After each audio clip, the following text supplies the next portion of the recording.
from the last video, which I did the fitness portion of the plan. So we've got road to fitness, and then we've got road to the summer body. So as you could see, I've never done that. I kind of designed that routine because it hit mainly every muscle part, but you're not hanging out on any muscle part, and you're using resistance work to get out of breath. Is that 10? Yeah, okay, great. So I've got a counter here. And that lasted, I think I timed like 2.5 minutes, and as you could see how out of breath I couldn't even talk. I was absolutely exhausted, so this is a good time to do it, being not really in good shape. So that is a resistance way to get out of breath. So you're hitting a lot of training energy systems. You get a little bit of CP in there with the explosion. You're getting a little bit of anaerobic and aerobic workout. You're also using resistance to get out of breath.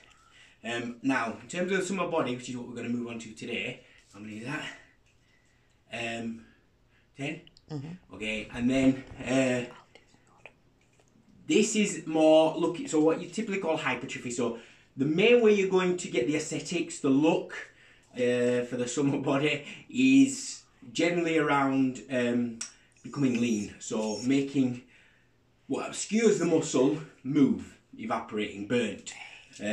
But there's also the proportion of that of growing the muscle, which is what we're going to focus on, because the nutrition will take care of the amount that's about lean. Was that? Yeah, okay. So this is about hanging out on a particular muscle part. So you see in there, that's the 3 ways. I've done videos on this before. 3 ways of working the bicep, and I'm going to move on to the shoulders now.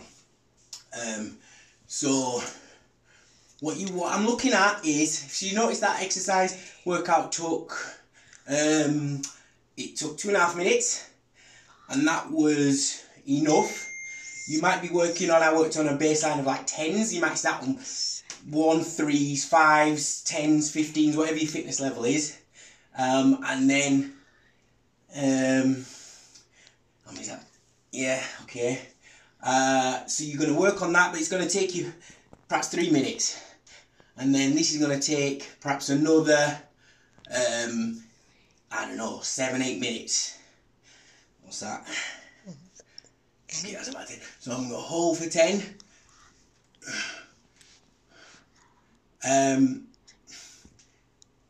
I've talked about this chain of command before, but I'm using the cycle of the shoulder down to the finger, so that arm, bicep, tricep, and the 3 heads of the deltoids. I don't want to go too low here, just to keep the shoulders safe. And then we'll hold for 10 here.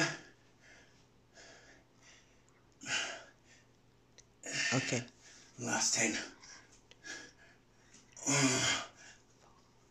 I'm doing this fasted, I'm a bit tired. 9, 10.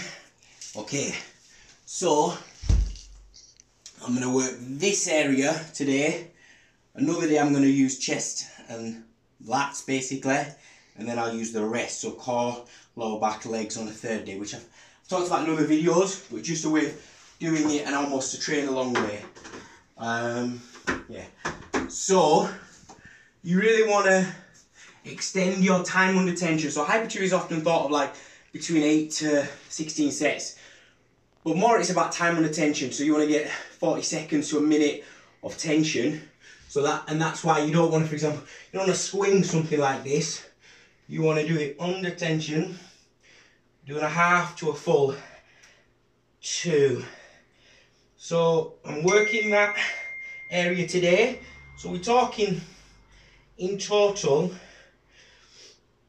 I'm going to do 20 of these. We're talking in total perhaps 15-minute workout in the morning.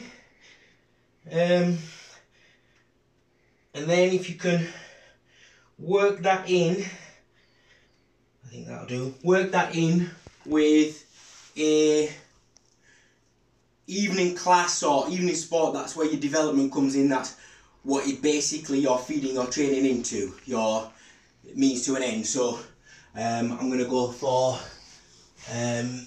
some more strength based stuff. So here we go. 1, 2.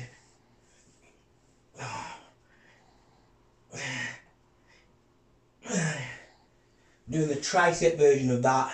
So keeping the elbow close and coming backwards as opposed to out, which is the chest version. Just a way to kind of slightly overload. 1,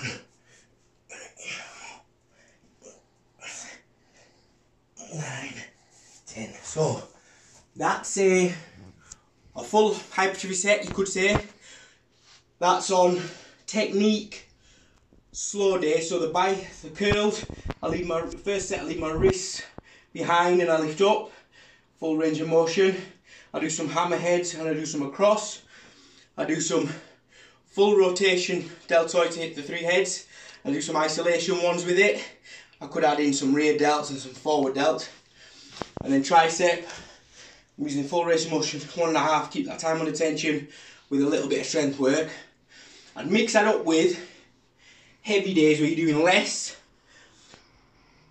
number, and also even things like if you're doing your curl there, with that heavy weight I can't because of my fingers, you can see it's broken, I can't even grip these days. But even if you're going to technique and slightly go, but it's more about going heavy and putting a heavier stress through the muscle. So that's very good for nerve recruitment, bone density, muscle size, muscle strength, muscle health.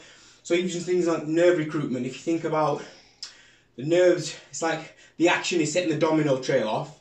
So the domino trail goes down and you've got to reset that domino trail to do another action. That's what potassium does, by the way, so it's good to have a lot of potassium in your diet. But so you need a little pause between to reset the nerve recruitment, but you also then, the neural pathways, they find more either pathways or they become more efficient if you work on setting under heavy weight, you put the body under stress. It's just good for you in general. So perhaps I might do 20s of them and 10 and 10 if I was doing well, but I might only do 5s. I might even lose a little bit of technique. Generally just want it slow, keep that torso still there. Sorry, the humerus by the torso very still, keep the elbows tucked in, out. And if I'm doing heavy, I might get a little rock in the back. I want to just overload the bicep basically. So yeah, we'll do the other 2 days and we'll continue that probably next week. Thank you.